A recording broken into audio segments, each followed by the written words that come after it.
to the ministry and the change of representative arrangements. I thank the Deputy Prime Minister. In accordance with Standing Order 43, the time for member statements has concluded. Questions without notice. The Leader of the Opposition. My question is to the Deputy Prime Minister.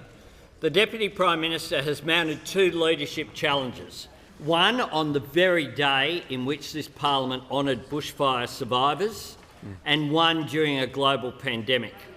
Why is the Deputy Prime Minister only focused on his own job and not on the real needs of Australians, including those in regional communities?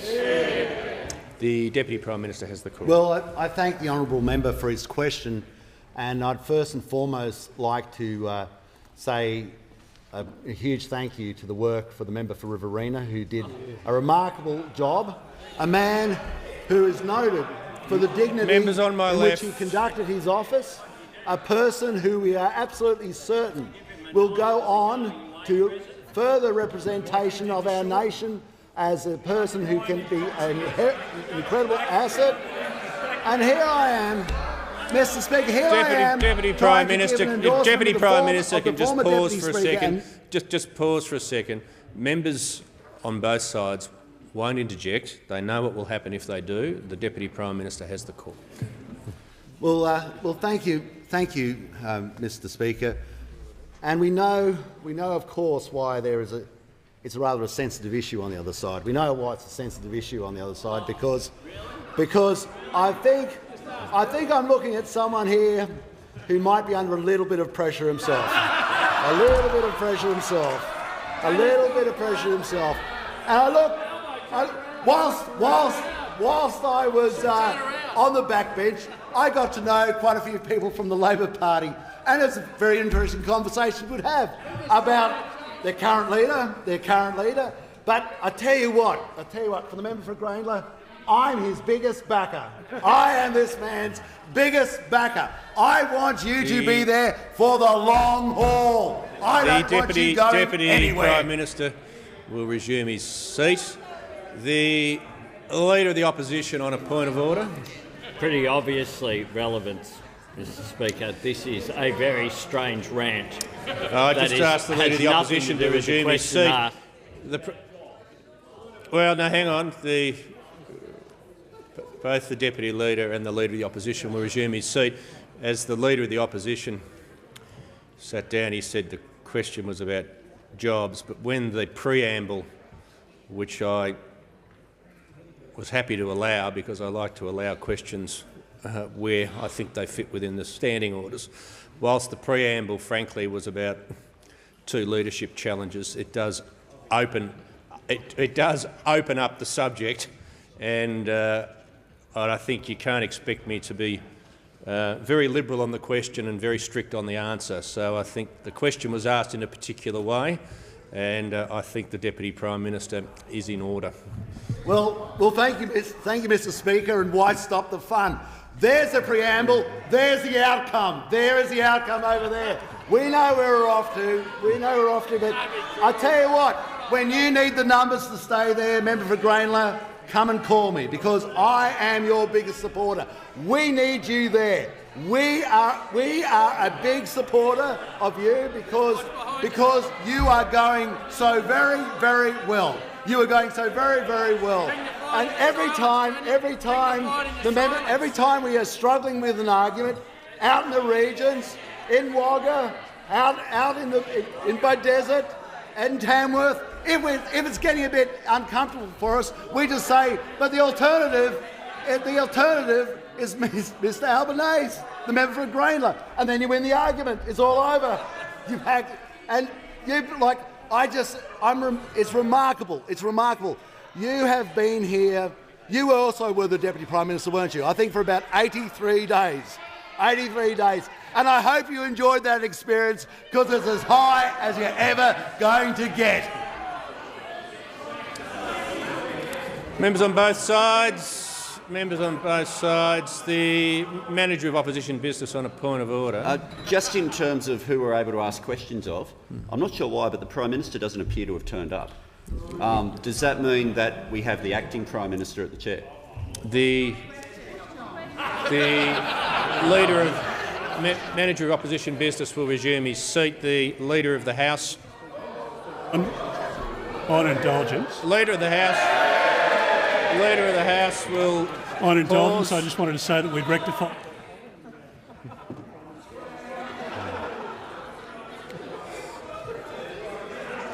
Well, there you go. That was a much. Members on my left. That turned out to be a much quicker way to resolve the point of order. And it's normally the case when you ask me for a ruling. The member for Lindsay. Thank you, Mr. Speaker. My question is to the Prime Minister.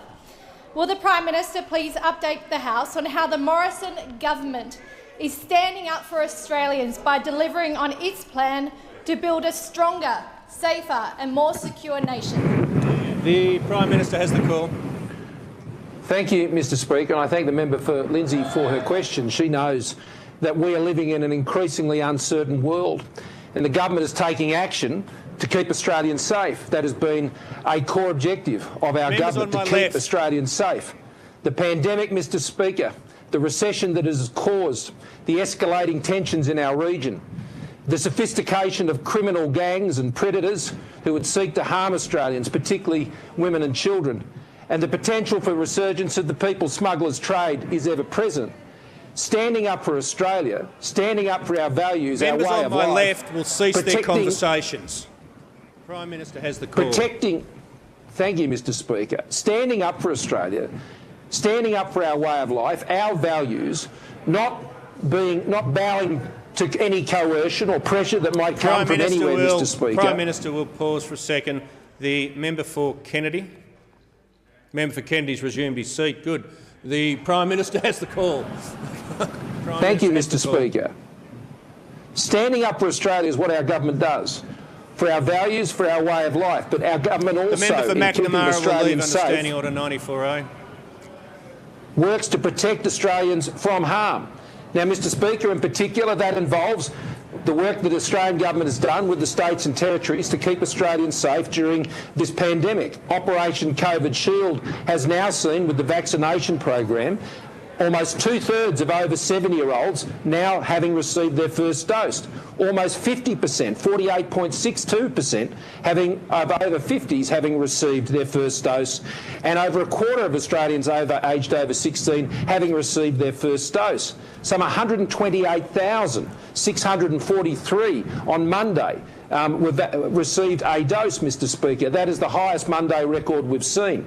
So Operation COVID Shield, led by Lieutenant General Fruin, is continuing to drive the vaccination program forward to put us in a position for all those Australians who wish to have a vaccination to have it before the end of the year. The Economic Recovery Plan handed down in the budget, the increased defence cooperation with our key allies and partners, both with the region and our Quad partners in Japan and the United States and India, and importantly, increasingly, our defence cooperation with our European partners, with Germany, with France and, of course, the United Kingdom. Increased powers for law enforcement, Mr. Speaker, and resources for law enforcement that has seen us ensure that Operation Ironside, one of the most sophisticated stings of criminal gangs anywhere in the world, Mr. Speaker, led indeed by our own Australian Federal Police with stunning results. And of course, new laws to protect Australians, particularly women and children online. Our government is working and acting to keep Australians safe in a very uncertain world, Mr. Speaker. And our government can be relied upon to do that each and every day.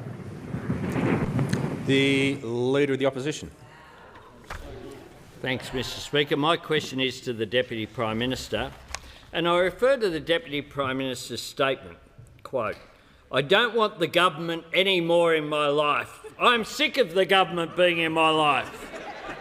Does the Deputy Prime Minister agree government has a vital role to play in securing regional Australia's recovery from COVID, including through an effective vaccine rollout and the creation of national quarantine? And isn't that just a wacky thing for a Deputy Prime Minister to say?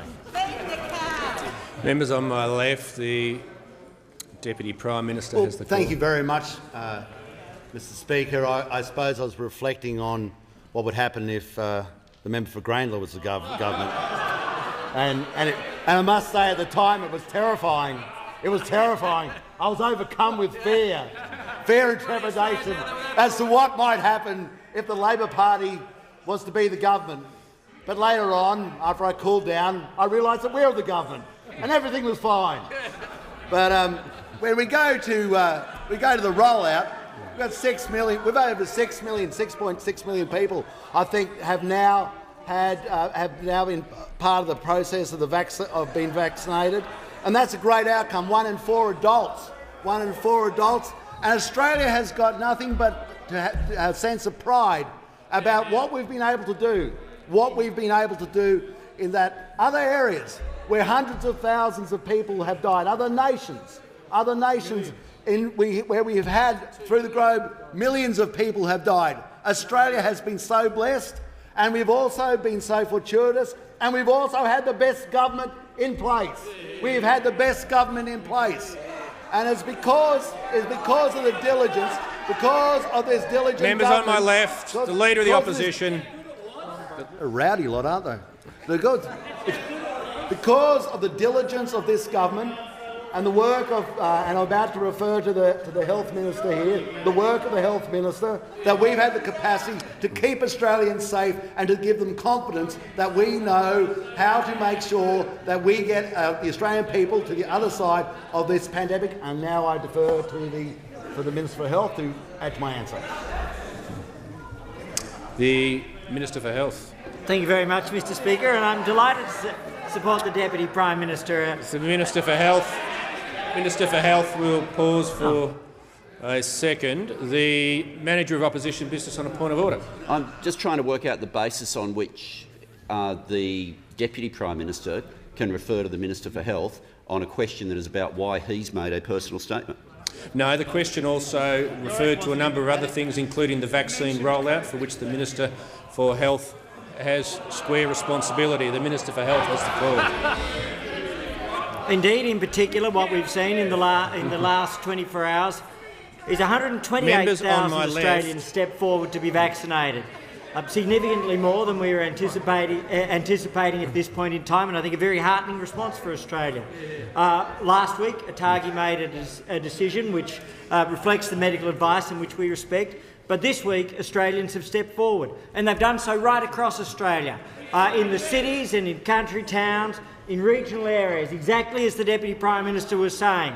And what we have seen now is that we have over 27% of all Australians who've been vaccinated, over 48% of those over 50 years of age, and we have over 65% of those that are over 70 years of age.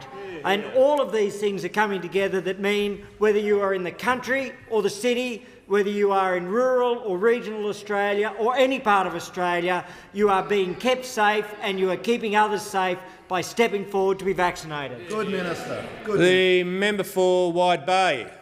My question is to the Deputy Prime Minister. Will the Deputy Prime Minister inform the House how the Morrison-Joyce government is supporting jobs in regional Australia? The Deputy Prime Minister has the call. Well, thank you, Mr Speaker. I'd like to thank the member for Wide Bay for that question and note the work that the member for Wide Bay has done, especially in the recent announcement of the Tyro bypass. There's an incredible amount of work that he's put into that over so many years, and has been driven by a desire to save people's lives, which I know that he has dedicated so much of his life to. And I'd like to also acknowledge, in the same breath, the work by the member for Riverina, the Infrastructure and Transport Minister, and the work he did working with the member for Wide Bay to bring about this outcome.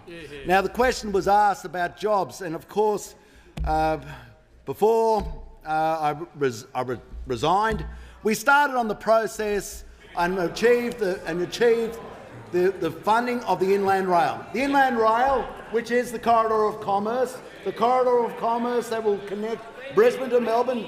But the thing was, I remember when I first arrived here, and that's a long time ago, the Labor Party were still talking about the Inland Rail. They never got there.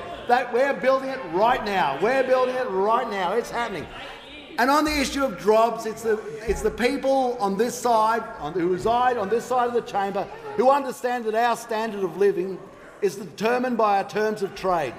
And our terms of trade reside in the fact that the product that goes onto the boat that pays for what we see in every section of our life, whether it's for your mobile phone, your car, your fuel, your clothes. Somebody somewhere must be putting something on the boat and sending it in the other direction. And they are the people of regional Australia.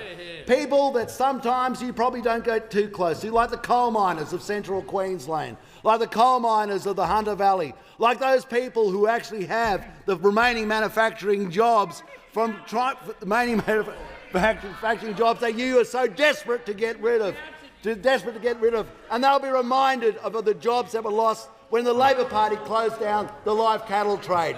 We remember what it is to have a Labor Party that brought forward a carbon tax. We remember it's the Labor Party that had brought about the fiasco of decimating the northern cattle industry. So we understand where the jobs are. We understand where the wealth of this nation comes from. We stand by our coal miners. We stand by our iron ore miners. We stand by our farmers. We are not ashamed of our live cattle producers. We support our cotton farmers. We support our rice producers. And the fellows on the other side, they rarely even visit them. So the jobs of this nation are underpinned by the wealth of the regions. And the regions of this nation are represented by those who reside on this side of the chamber. The member for Kennedy has the call. To the Deputy Prime Minister. The Courier Mail, front page, Sir David Attenborough labelling the Great Barrier Reef magnificent. Not endangered, but magnificent. Are you aware that China holds the chairmanship of UNESCO, currently meeting in China? Isn't the proposed declaration by UNESCO of the Barrier Reef as endangered a serious erosion of Australia's sovereignty and yet another intrusion into the control room of our country? The Minister for Defence. Mr Speaker, I just point out to you that the question asked of the DPM is really better directed to the Minister for the Environment. Clearly those issues come within the responsibility of the Minister for the Environment, not the Deputy Prime Minister. Hang on, I haven't called you yet. The member for Kennedy. My tuppence worth in. No, I just heard you admiring someone, which is rare for you in this place. But that's the member for Kennedy has the call. Mr Speaker, my question, with all due respects, and I love the Leader of the House, but with all due respects, the question is about sovereignty, not about the environment. It's about sovereignty. Yeah, well, that still doesn't bring it into order. The Deputy Prime Minister, like any other minister, is entitled to ask another minister to answer if the question's been misdirected, and I think the Leader of the House has made a reasonable point. The Minister for the Environment. Thank you very much, Mr Speaker, and can I thank the member for Kennedy for his question and reassure him that Australia will always stand up for our national interest. This year's 44th session of the World Heritage Committee is organised by UNESCO in cooperation with the host country, China. And the member refers to media reports this morning that draft recommendations were released last night that would seek to place the Great Barrier Reef on the in danger list. We will work closely with all state parties in the World Heritage System to ensure they understand why Australia believes it is wrong to single out the best managed reef in the world for this potential in danger listing. Now, Mr Speaker, climate change is the single biggest threat to all of the world's reef ecosystems, not just Australia's. And there are 83 natural World Heritage properties facing climate change threats, so it's not fair to simply single out Australia. The draft recommendation was based on old data. UNESCO and the World Heritage Centre didn't actually come and inspect the reef for themselves. And this means, Mr Speaker, that they have failed to witness firsthand the enormous efforts of traditional owners, farmers, tourism operators and communities up and down the reef coast who are working with the Australian and Queensland governments to protect the reef.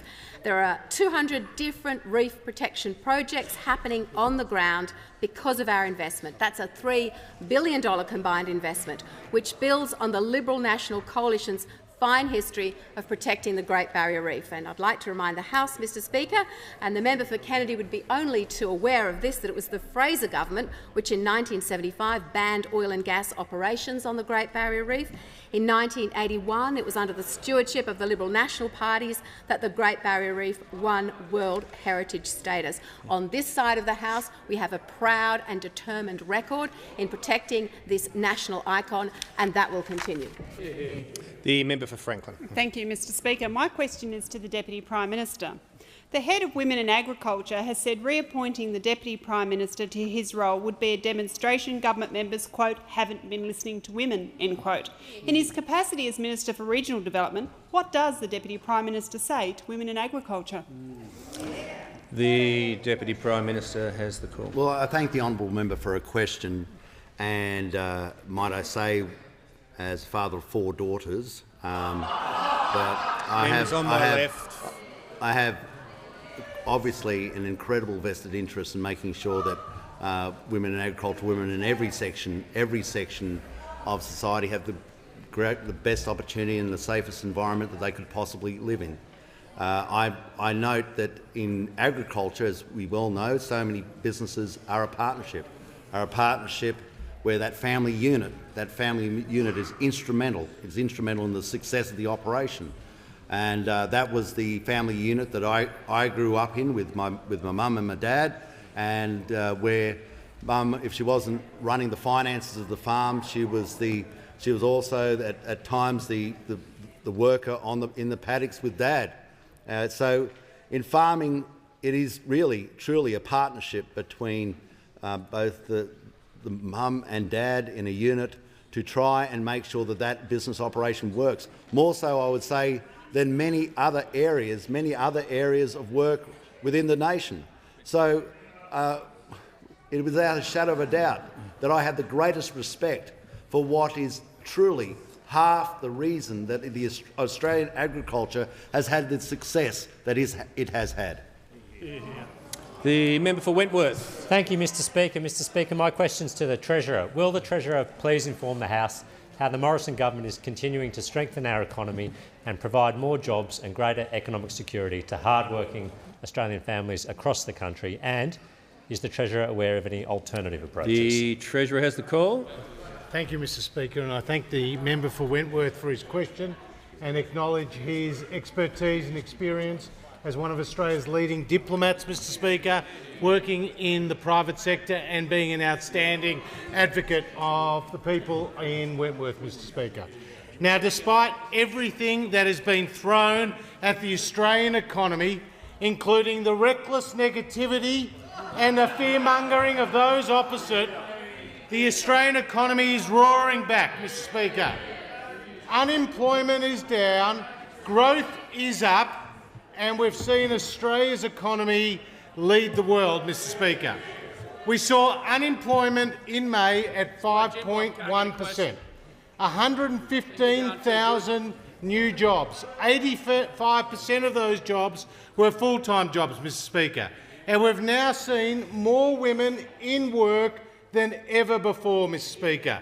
Now, when JobKeeper came to an end in March, we saw the member for Corio, the member for Rankin, the Leader of the Opposition, the member for Sydney, all talk about the devastating and diabolical consequences that would occur. The Leader of the Opposition even said that the economic roof of the Australian economy would come crashing down, Mr Speaker. What he says, they were his words about the end of JobKeeper. The member for Rankin went out and did a video prophesying doom and gloom with the end of the JobKeeper. The member for Rankin said that we didn't know what was happening in the towns and suburbs across Australia with the end of JobKeeper. Well, with the end of JobKeeper, what the ABS has told us is that since the end of JobKeeper, 84,000 new jobs have been created, Mr Speaker. And the member for Rankin, who keeps interjecting, he said we didn't know what was happening in the towns and the suburbs. Well, he didn't know what was happening in his own towns and suburbs in Queensland, because the unemployment rate fell in Queensland since the end of JobKeeper. 24,000 jobs Member for have Rankin. been created in Queensland, Mr Speaker, and there are now a record number of Queenslanders in work. And we've also seen in the March quarter national accounts economic growth of 1.8%, beating market expectations. And we saw farm output the highest level in 7 years, housing investment the highest level in 17 years, machinery and equipment over the last couple of quarters have been the strongest in more than a decade, Mr Speaker, off the back of our economic plan. An economic plan that is lowering taxes, an economic plan that is incentivising investment, and an economic plan that is creating more jobs right across the country, including in Queensland, Mr Speaker. The member for Ballarat. Thank you, Mr Speaker. My question is to the Deputy Prime Minister. This week, the Assistant Minister for Children and Families, the member for Capricornia, said if the Deputy Prime Minister got the job again, and I quote, there would be women out there who would be unhappy with that. Is the Assistant Minister correct, or is the Deputy Prime Minister's return to the job good for the women of regional Australia? The Deputy Prime Minister has the call. Well, thank you very much, Mr Speaker, and I respect the right of any person to make their concerns clear, and I make sure that I stay in close correspondence with both my colleagues and also with my family. And by so doing, I endeavour to make sure that we all, as we all do, to try and make the better person of myself. Now, I know that it is imperative that in the considerations I had over 3 years on the backbench, that, like all of us, we have to see our way to a better self, and I am doing that. And I find that it's a little bit demeaning, though, to go through to litigate this at the dispatch box, but I'm happy if that's what you want to do. The member for Higgins. Thank you, Mr Speaker. My question is to the Minister for Health and Aged Care. Will the Minister please outline to the House how the Morrison government's leadership and investment in our world-class healthcare system is continuing to keep Australians safe and healthy during the COVID-19 pandemic? The Minister for Health and Aged Care. Thank you very much, Mr Speaker, and I want to thank the member for Higgins for her work prior to Parliament, but during Parliament in supporting and promoting the health of Australians in so many different ways. This pandemic has changed the world in so many ways. One thing it has done is it has reinforced the strength of the Australian health system by comparison with virtually every other health system in the world. As we know, this year alone, over 2 million people have lost their lives to COVID-19 worldwide. 2.067 million people, so 2,067,000 officially, and inevitably, as the World Health Organisation has indicated, a vastly higher number. At the same time, the actions taken here in Australia, which the government has overseen but done in partnership with states and territories, with the Australian public and with the health community, has meant that no Australian, not one, to this point in time, has lost their lives to COVID caught in Australia this year.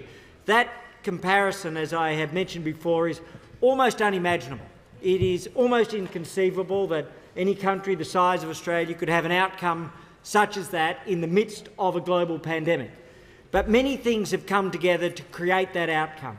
In particular, the investment of over $2 billion in aged care, including the standing up of the single-site worker arrangements in affected LGAs in Sydney, commencing today under the authority of the Chief Medical Officer, including the fact that over $6 billion has been invested in Medicare to assist with COVID, including 60 million telehealth consultations, and telehealth being, in our belief, in my view, the most significant and important transformation in Medicare since it was founded. In addition to that, over $7 billion in vaccine rollout and vaccine acquisition across 6 contracts which have been procured at different times during the course of the program. And then, of course, $9 billion in support for hospitals and PPE. All of that has led to a situation where we are arguably the envy of almost any other country in the world, having seen over 2 million lives lost worldwide, but none lost in Australia to COVID caught in Australia this year. An incidental associated outcome is the fact that no Australian has lost their lives to flu this year.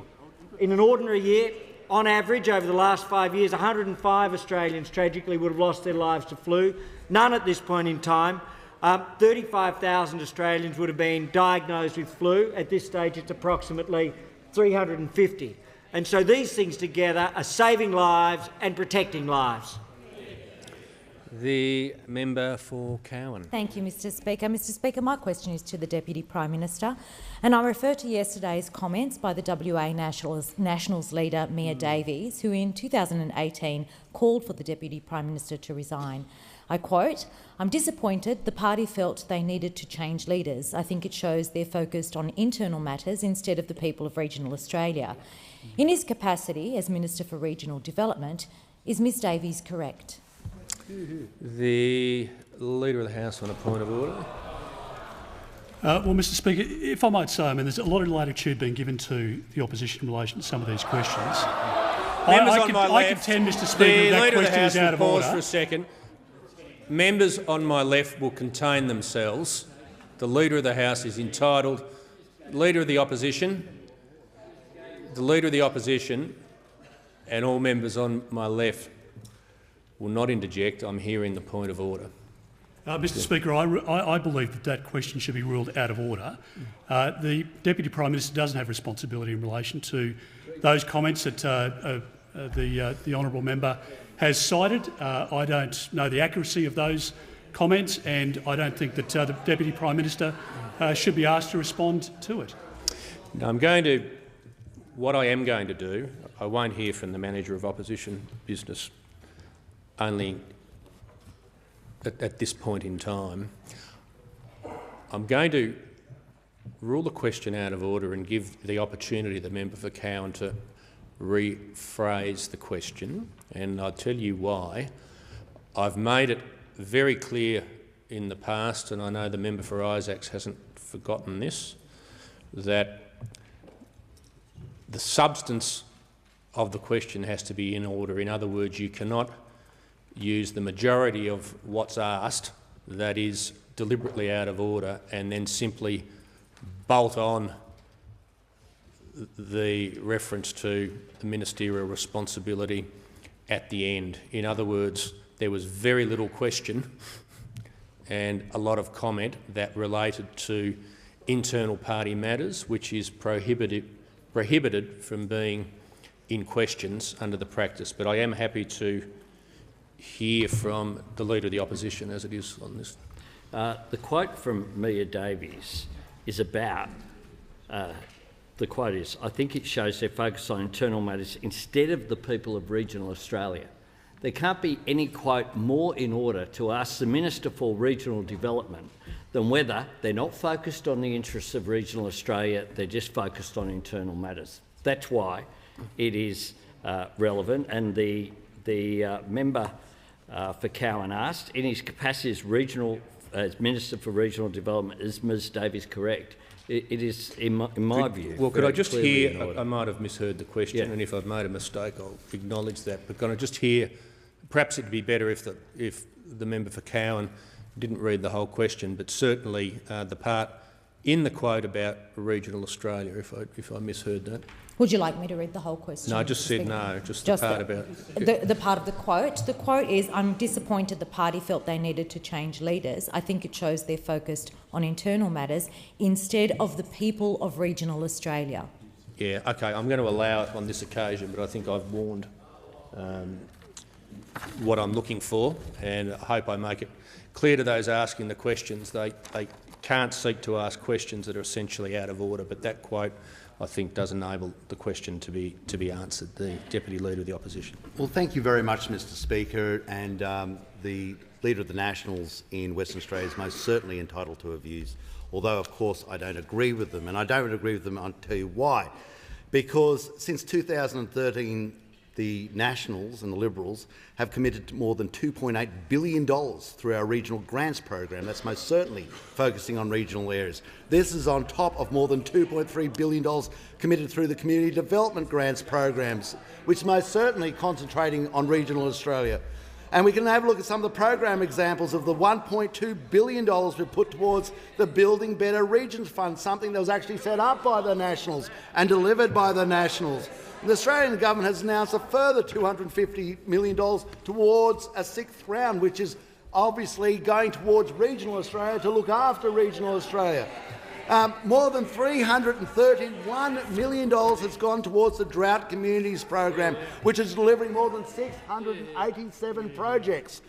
Regional Australia knows that when they need a helping hand, it is this side of the chamber that they can rely on. It is the Liberals and the Nationals in coalition that they can rely on. And as a further example, more than $607 million went towards the National Stronger Regions Fund, delivering 225 projects. More than $247 million has gone towards the Regional Growth Fund, delivering 17 projects. More than $206 million went towards the Regional Jobs and Investment Packages, which is delivering 233 projects. More than $145 million is going to the Stronger Communities program, which has funded around 12,000 projects since 2015. Now, this goes on, the list goes on about the issues that this side of the chamber, the Nationals and the Liberals in coalition, are delivering for regional Australia.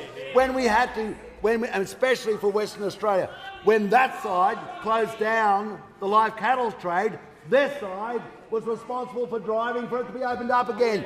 That is looking after regional Australia. When that side brought in a carbon tax, this side is the one who had to deal with it. When that side never built the inland rail, it took this side to do it. When that side would not concentrate on the Bruce Highway, it took this side to do it. When that side would not duplicate the Pacific Highway, it took this side to do it.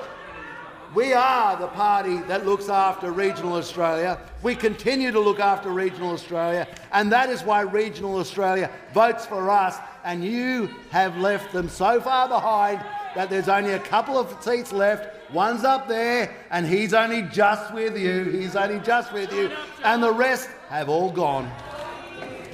Just before I call the member for Moncrieff, I'd like to inform the House we have present in the gallery this afternoon the Ambassador of Slovenia. On behalf of the House, a very warm welcome to you, to the House of Representatives, and the member for Sydney had indicated she just wanted to rise on indulgence very briefly.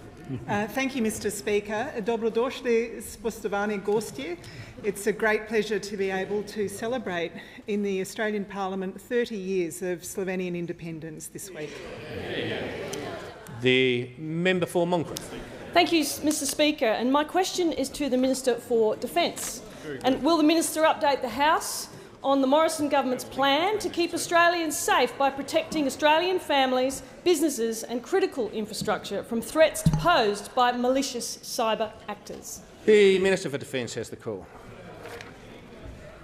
Thank you very much, Mr. Speaker. I want to thank the honourable member for her question, and obviously the government's number one priority is to make sure that we make every decision to keep Australians safe and secure.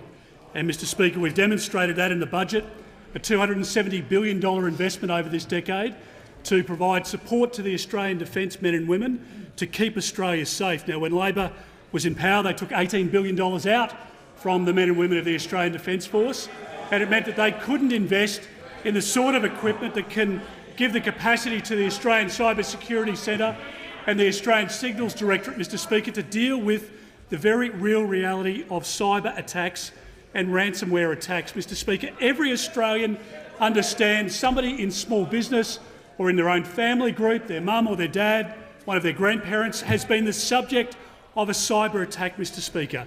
And for some small businesses, for some health networks, it can be absolutely crippling. In some cases, Mr. Speaker, entire databases are locked down until that particular business provides a ransom payment. And It might be, Mr Speaker, that the software program for a small business is held at bay from the owner of that software until they pay a ransom. And, Mr Speaker, this is a continuing scourge. And we know that an almost 60% surge in reports of ransomware have taken place in the last 12 months over COVID, with criminal groups operating online. The reality, Mr Speaker, is that more Australian businesses and families and government groups have been targeted. We know, Mr Speaker, that the Morrison government is investing $15 billion over the next 10 years into Defence's cyber and information warfare capabilities. And, Mr Speaker, the Australian Signals Directorate, that not every Australian would have heard of, but every Australian should be proud of, is providing a broad range of defensive and, importantly, and these crime groups and other state actors should hear this very clearly, they are providing an offensive capacity to protect Australians from that ransomware and those cyber attacks. Mr Speaker, we know that this week, over the last week, the Prime Minister, standing with the world leaders at the G7, has raised this issue as of great concern to the Australian government, and to the Prime Minister's credit, he has been able to deliver a very clear message to our agencies and our counterparts in the United Kingdom that we want to continue to work even more closely with our Five Eyes partners, our Quad partners, to make sure that we can stare down this threat. The work that the Prime Minister has done with the British intelligence officials in London means that we can work even more closely together, and that's exactly what the ASD and the ACSC will do through the Department of Defence. The Leader of the Opposition. Thanks, Mr Speaker. My question is to the Deputy Prime Minister, and I refer to his quote this month when he said, "Tharnika and Kopika were born in Australia. Maybe if their names were Jane and Sally, we'd think twice about sending them back to another country which they're not from." End quote. In his capacity as Minister for Regional Development, does he still support the government letting Tharnika and Kopika and their family go home to Billow in regional Queensland, and will he use his position as Deputy Prime Minister to advance their cause? The Minister for Defence. Well, Mr Speaker, on a point of order, question time, the purpose of question time is to hold ministers to account for their portfolio responsibilities. The topic that the Leader of the Opposition has raised is not within the ministerial responsibilities of the Deputy Prime Minister, and that is very clear, Mr Speaker. As such, the question should be ruled out of order. The Manager of Opposition Business. Mr Speaker, to the point of order, there are many times in this House where ministers answer questions where they don't have the decision-making within their portfolio, but the outcome of the decision-making is relevant to the areas they represent. It happens in agriculture all the time. It happens in regional Australia all the time, where if there is an impact on their stakeholders, they take questions, and there will be days of parliament where, on the basis of what the minister just said, the Leader of the House just said, almost all of the government's questions from that side would be ruled out if that were to be the standard. This question goes immediately to the impact on regional Australia and whether the minister will be advocating in that way or not. So the difficulty with it and the practice, I think, makes this quite clear that it has to go to the minister's responsibilities, and I'm just I'll hear from the Manager of Opposition Business again. I put it in these terms, Mr Speaker. When a trade agreement is there, there is one minister responsible for the trade agreement, but we get 10 questions across the whole front bench because they have stakeholder interests and no one objects.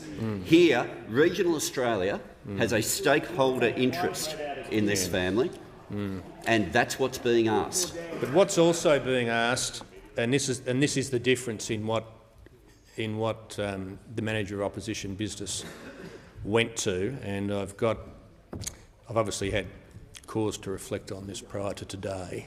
That is he is being asked about a quote from before he was the Deputy Prime Minister, and the practice makes that very clear that ministers cannot be asked about their statements prior to being a minister. It makes it very, very clear. And I can take you to the page if you if you'd like, but the precedents, in fact, look, for the benefit of the House, I think I should.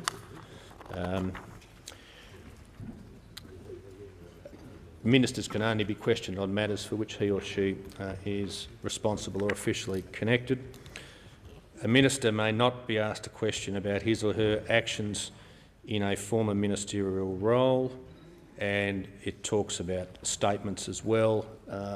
The only exception that's been allowed by a Speaker is if a minister refers to a statement themselves in answer to a question from a former role. So he's being asked about a statement he made. Let's just be clear for everyone watching.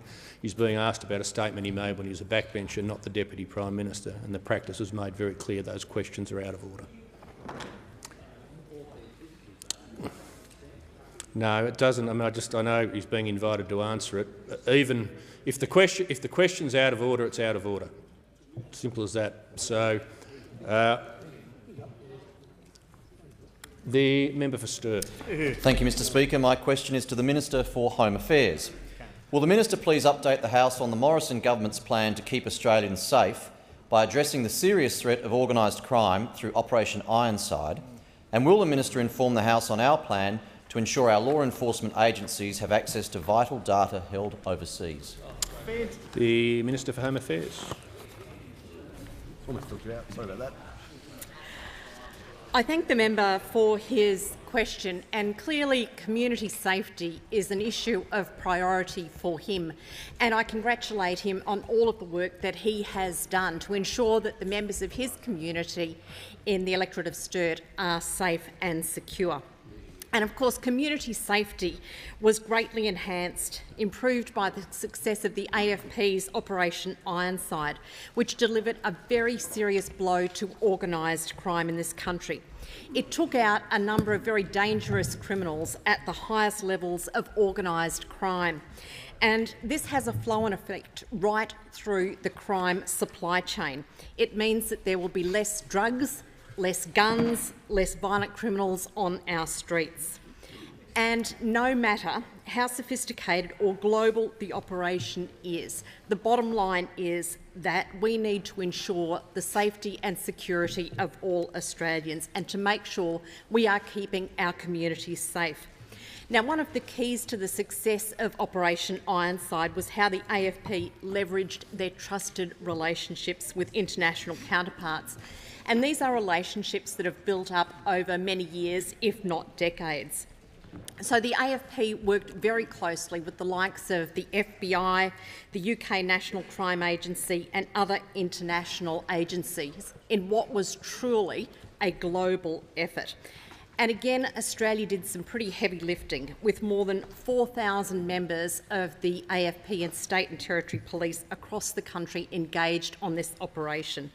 Now, the local results have been absolutely outstanding. There's now been 283 people charged with 679 offences, and those who have been charged have been linked to mafia, outlaw motorcycle gangs, crime syndicates and drug cartels. But we know that there is a lot more that needs to be done, and that's why this week we are bringing legislation into this parliament in relation to international production orders.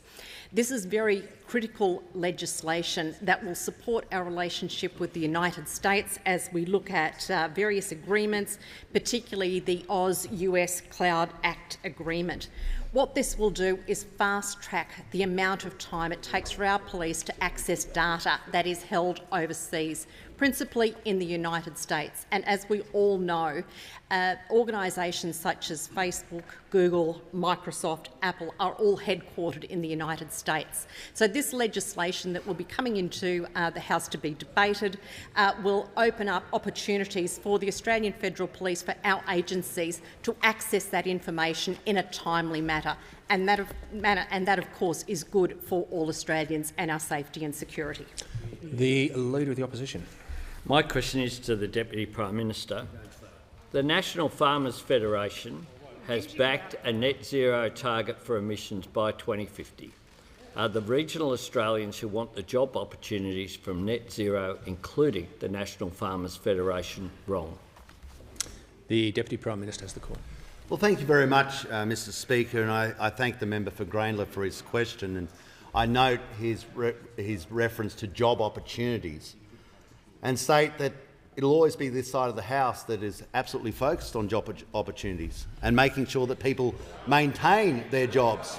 Members on my left. And the sort of place that we'll be really focusing on that they maintain their job is in the member for Capricornia seat. We're going to be absolutely focused, laser-like, that the coal miners in the seat of Capricornia keep their job.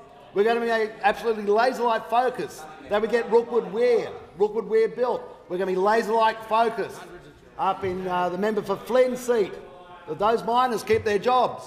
We're going to be laser-like focused on the member for Hunter's seat to make sure those miners keep their jobs. We're going to be laser-like focused on all the people in the seat of Patterson to make sure they keep their jobs.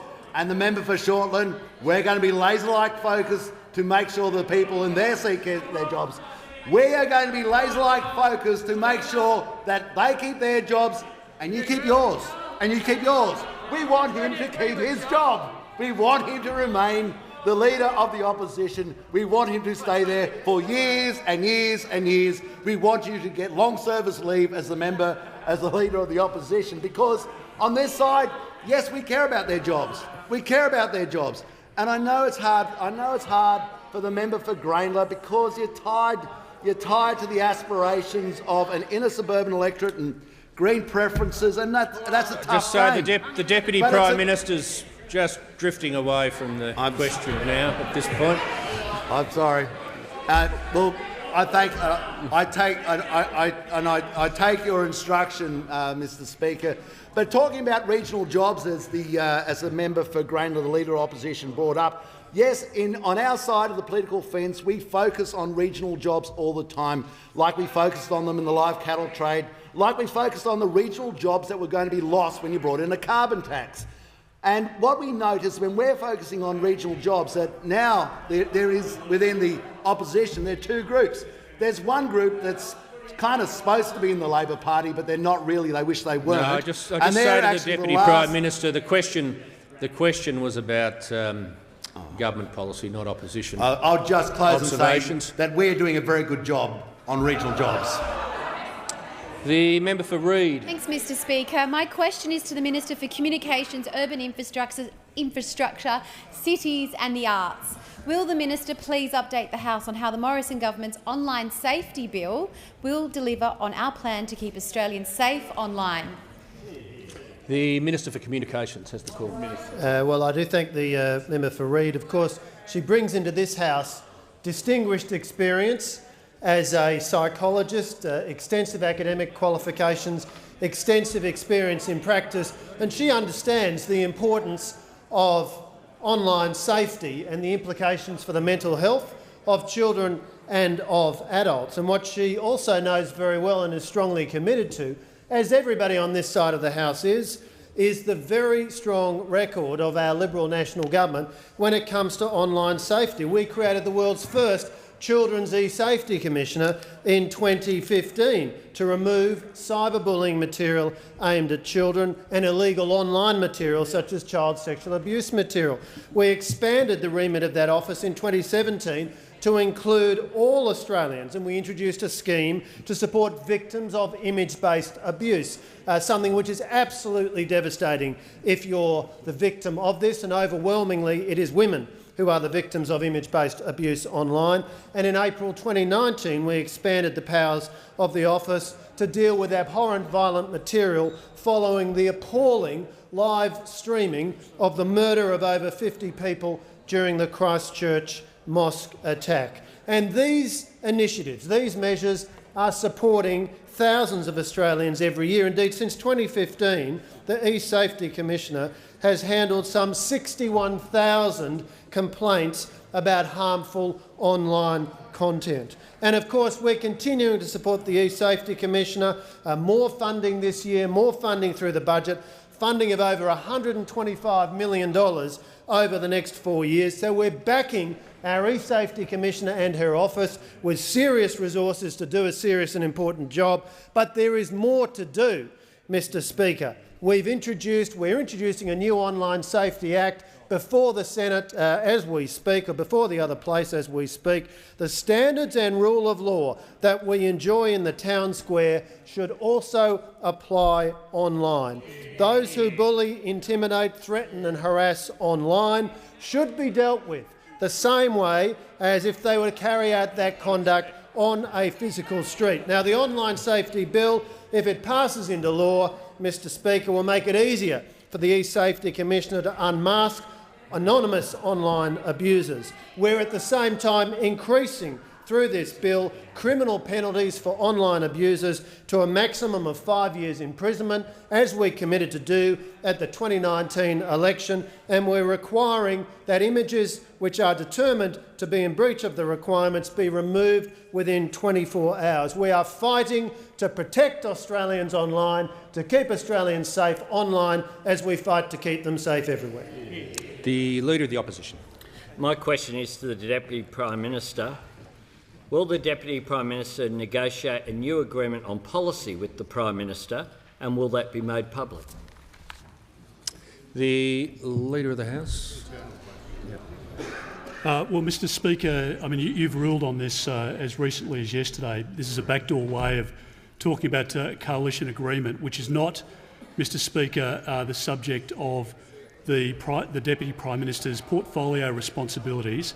It's not within order to go to the detail of that, and the precedent is very clear in relation to these matters. I'll hear from the Manager of Opposition Business, and once again I won't hear from anyone else behind him. I'll hear from the Manager of Opposition Business.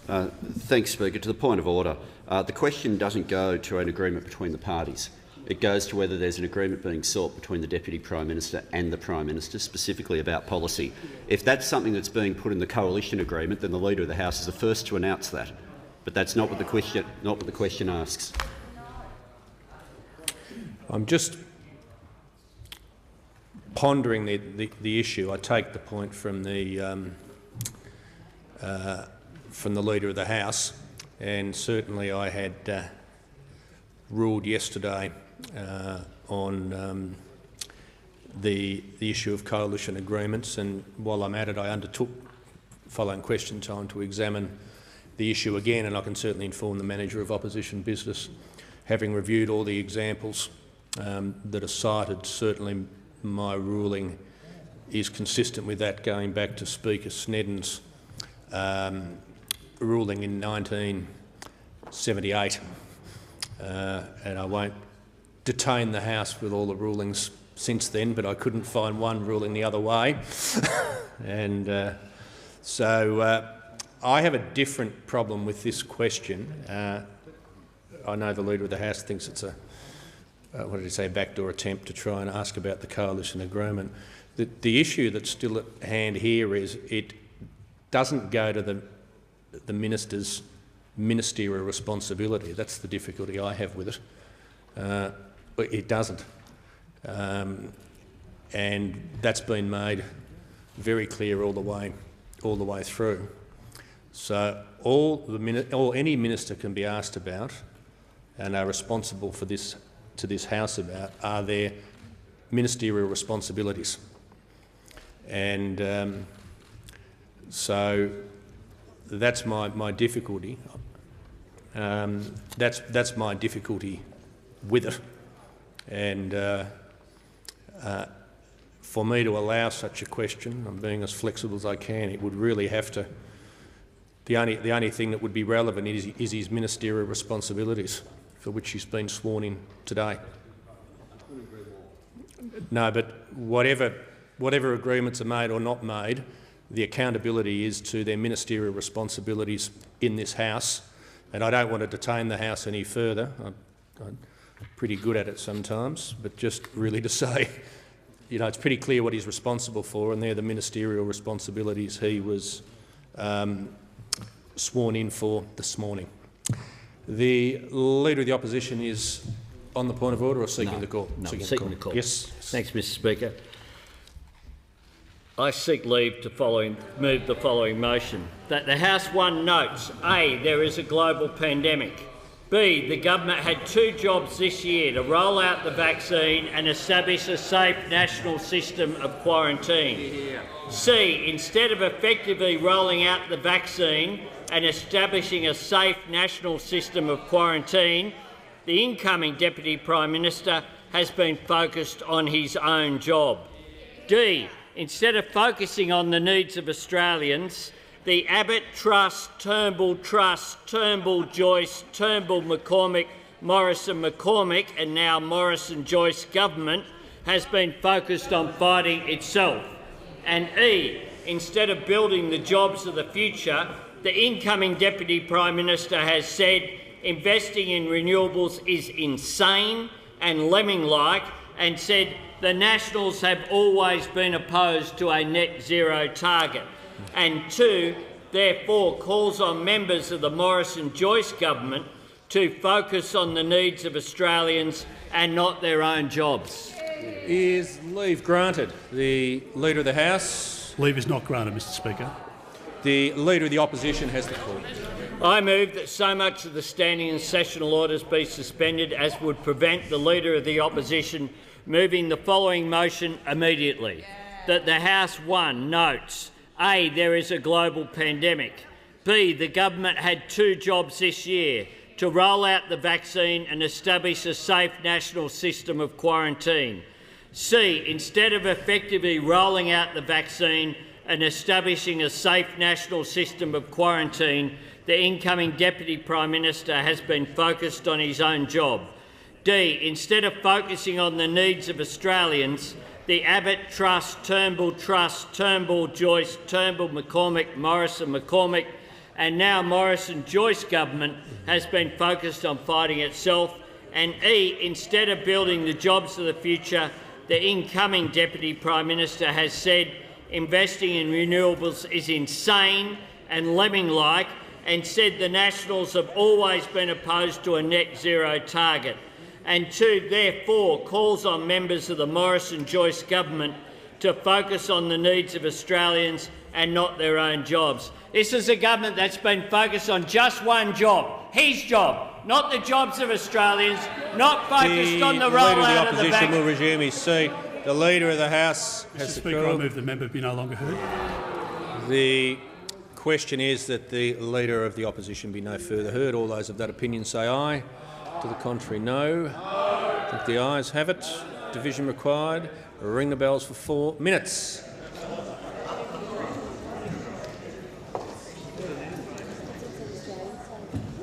I might just stand up myself.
Lock the doors. Order. The question is the Leader of the Opposition be no further heard. The ayes will pass to the right of the chair, the noes to the left. I appoint the honourable members for Nichols and Gray tell us for the ayes, and the honourable members for Lawler and Werriwa tell us for the noes.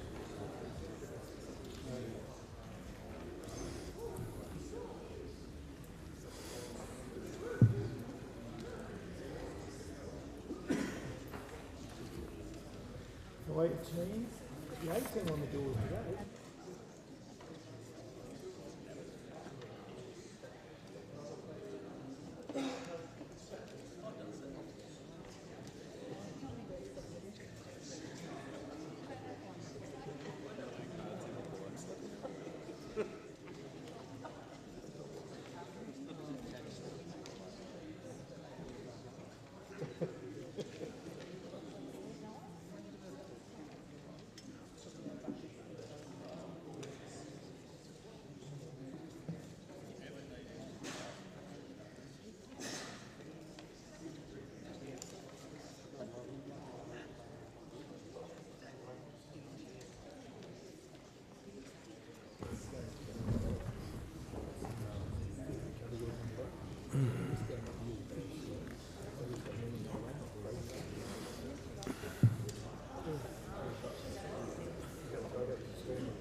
Order. The result of the division is ayes 72, noes 69. The question is therefore resolved in the affirmative. Is the motion seconded? The Deputy Leader of the Opposition.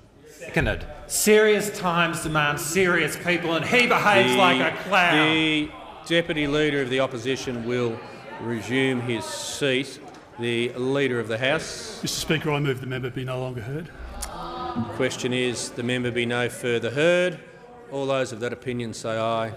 To the contrary, no. I think the ayes have it. Division required. Ring the bells for 1 minute. And I appoint the same tellers as the previous division. Members must remain in their seats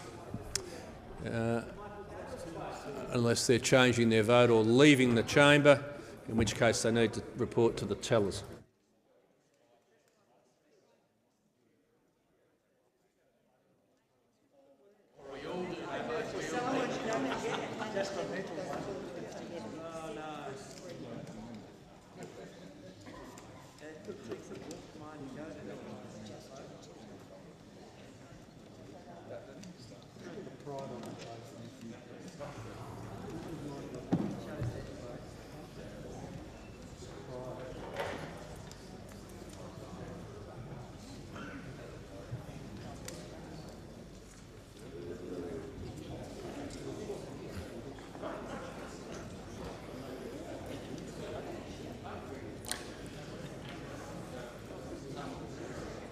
Lock the doors. Members must remain in their seats unless they're changing their vote or didn't vote in the last division, in which case they must report to the tellers.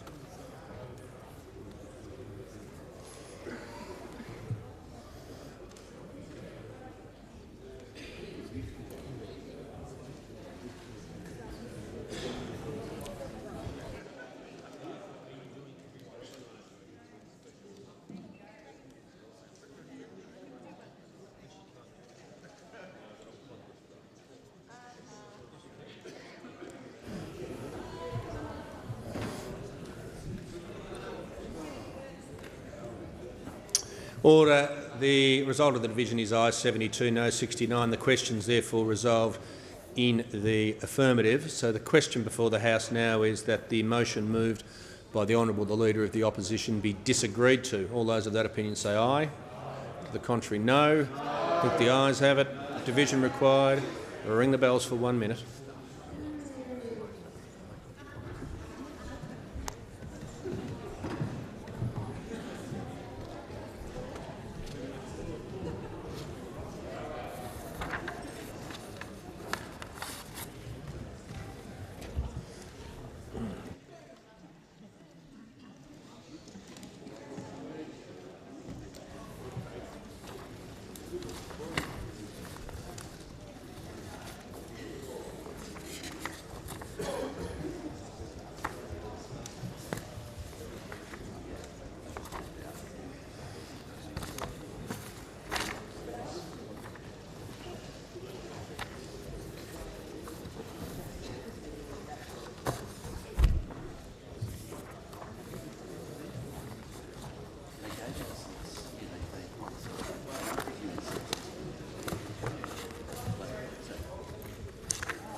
Lock the doors.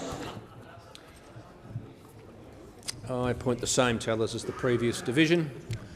Going into successive division, members need to remain in their seats unless they're changing their vote or didn't vote in the last division, in which case they need to report to the tellers.